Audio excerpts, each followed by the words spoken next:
حسين الشحات، انا اسف. فالاهلي بيرمي فكره، خد بالك انه يجدد عقده. بص بقى المفاجاه، سنه بسنه. طبعا حسين الشحات اتصدم. حسين الشحات خد بالك مواليد 92، عنده 33 شهر يونيو. فالاهلي رماله فكره ان هو هيجدد معاه بسنه بسنه، يعني هنجدد لك سنه انت زي الفل، نجدد لك السنه التانية وهكذا. لانه حسين الشحات بيلعب في مركز الجناح وبيعتمد على السرعه، والسرعه دي بالذات من العناصر البدنيه اللي بتتاثر بعامل السن. يعني لو انت بتلعب في نص الملعب غير وانت بتلعب سيرد باك، غير وانت بتلعب على الطرف. على الطرف يعني انت المفروض بتجري، سرعتك اهم حاجه. فهل وانت سنك بيزيد هتحافظ على هذه الصفه اللي هي السرعه ولا لا؟ فحسين الشحات مش عاجبه هذا الكلام. هل هيوصلوا لصيغه يبقى موسمين؟ هل هيوصلوا لصيغه ان حسين الشحات يجدد موسم واحد والاهلي يعيره؟ هل حسين الشحات هيمشي بنهايه الموسم؟ كل ده ايه وارد، لان حسين الشحات عقده ينتهي بنهايه هذا الموسم. شفت الايام جريت ازاي لما كانت والدته جت في تجديد التعاقد؟ فاكرين ده؟ فات 3 سنين، 2.5 سنين. الايام جريت، فات 2.5 سنين، وفي نهايه هذا الموسم ينتهي عقد حسين الشحات. اليو ديانج حتى الآن ما وصلش الأهلي لأي اتفاق معاه، وقد يرحل أيضا في يناير. حتى هذه اللحظة الوكيل بتاعه مش عاجبه اللي الأهلي عرضه، وبيقول لك أصلا ما بيلعبش أساسي. ودي جملة ما ينفعش تتقال في أي تفاوض، يعني ما تتكتبش في ورق كلمة يلعب في أساسي دي. ما عنديش مدرب، خلاص أنت لغيت المدرب.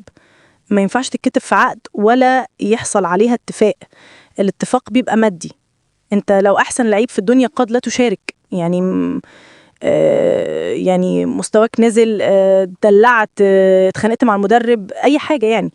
فبرضو اليو ديانج قد يرحل. حتى الان بقول لكم الاخبار الابديت، حتى هذه اللحظه ما فيش خطوه ايجابيه في موضوع اليو ديانج، ما فيش خطوه ايجابيه في حسين الشحات. الاهلي هيرغب في تجديد عقده لمده سنه. احمد عبد القادر الاهلي يرغب في تجديد عقده لمده 3 سنين قادمه. الاهلي السقف بتاعه باعلاناته بشركه الكوره بابا غنوج بكل حاجه 25 مليون في السنه. فالقصه بينهم في 10 مليون. تخيل مثلا انت بتقول لي يا عبد القادر هم 25 مليون ما يزيدوش جنيه، ولسه الشحات جاي في الطريق. واللي هيخلص قصه الشحات دي في الاهلي سايبينها للكابتن سيد عبد الحفيظ. هو الكابتن سيد عبد الحفيظ هيعرف يتعامل في ملفات اللي زي حسين الشحات والناس دي. هو عنده خبرات ضخمه وهيبقى ليه دور في التجديدات الفتره الجايه وفي التعاقدات الفتره الجايه، واسع السيد عبد الحفيظ.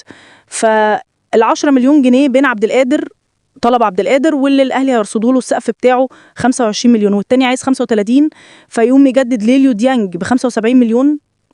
اعتبر اليو ديانج مش موجود. وبمناسبه الكلام على الاهلي، فرصه جراديتشار الاخيره.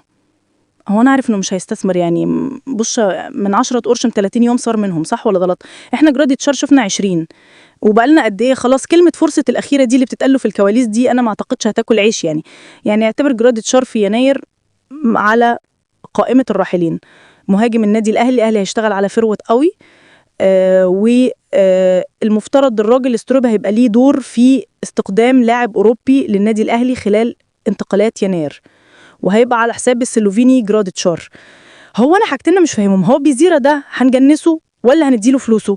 انا مش عارفه. يعني بيزيرا ده هياخد فلوسه من الزمالك وهو ليه فلوس متاخره، وادعى كلام انه هيفسخ تعاقده مع الزمالك وان عنده مشكله، وباين فجاه مصدر مقرب من بيزيرا بيقول يا سلام يا ريت اتجنس مع المنتخب المصري. وتخيلوا بقى هجوم منتخب مصر بيمثله صلاح وبيزيرا، بيزيرا وصلاح. يعني انت راجل بتقارن صلاح ببيزيرا.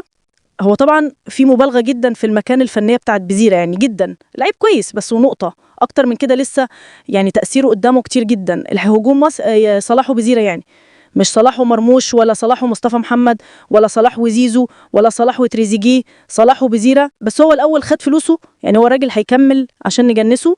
ده مش هيكمل ولا هنجنسه، هو ماشي طفشان.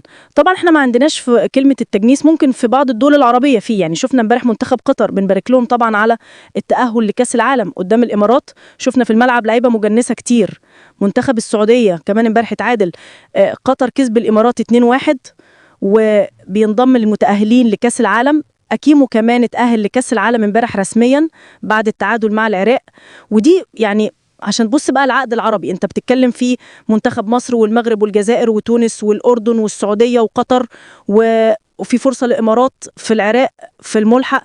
الحمد لله احنا عندنا المنتخبات العربية الامور ماشيه بشكل رائع جدا جدا. انا ممكن اقول لكم كمان اللي اتاهلوا بسرعه، اقول لكم المنتخبات اللي اتاهلت لكاس العالم. امبارح كان في مطحنه في افريقيا على فكره. امبارح جنوب افريقيا بتيجي من بعيد وبتكسب وبتتاهل لكاس العالم، ونيجيريا بتكسب بنين 4 بعد ما كان بنين متصدر، ولو اتعادل يتاهل، فبقت تماما بقى الثالث ونيجيريا بقى الثاني المجموعه، وهيخش في ملحق التواني. يعني نيجيريا هقول لكم ملحق التواني اهو، انت عندك الجابون هيبقى في ملحق التواني، وعندك الكونجو هيبقى في ملحق التواني، وعندك خد بالك ملحق التواني هيبقى 4 منتخبات، وبوركينا فاسو وهم برضو في ملحق التواني، والكاميرون. حتى نيجيريا مش في التواني، دول هيلعبوا بعض في المغرب على فكرة، دورة 2 يلعبوا 2، ده يلعب ده وده يلعب ده، وبعدين اللي يكسب من هنا واللي يكسب من هنا يلعبوا بعض على واحد يصعد من ال4 يلعب مع بطل من قارة تانية عشان يشوف مشوار تأهله هيبقى عامل ازاي.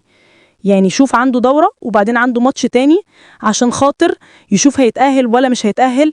اللهم لا تحرمنا من نعمة حسام حسن. يعني كان زماننا دلوقتي عندنا ايه مشكلة كبيرة جدا، لأنه في مجموعات فيها مشاكل جدا. لكن خلاص اكتمل عقد المتأهلين من أفريقيا: منتخب المصري، منتخب السنغال، منتخب جنوب أفريقيا، كاب فيردي أو رأس الأخضر، المغرب، كوتيهور، والجزائر وتونس وغانا. دي المنتخبات اللي تأهلت لكأس العالم.